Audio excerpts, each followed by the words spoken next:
একটু জানতে চাচ্ছিলাম sir, career planning a university স্টুডেন্টদের কি প্রবলেম ফেস করতে হয়? বা তারা কি সমস্যা ফেস করে, কি ভুল করে? একটু জানতে চাচ্ছিলাম স্যার। এখন আমি যে বলবো, এখন যে আমরা যে যুগে বসবাস করি, actually we live in the মানে যে ওয়ার্ল্ডে আমরা থাকি, actually we have the access to the informations. আপনি গুগলে সার্চ করেন, লট অফ ইনফরমেশন দেয়ার, যেটা একসময় আমরা পাইতাম না। একসময় আপনি চাইলে এক্সপ্লোর করতে পারতেন না যে ইনফরমেশনগুলো।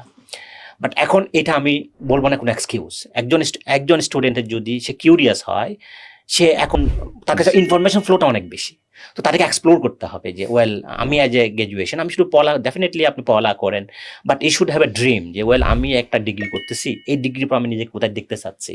তো মোস্ট অফ দ্য স্টুডেন্ট মনে হচ্ছে আমার কাছে যে তারা মনে করে না, আমি গ্র্যাজুয়েশন করতেছি, পাস করবো, একটা চাকরি করব, কিছু পরীক্ষা দিব, একটা চাকরি হবে, দ্যাটস ফাইন।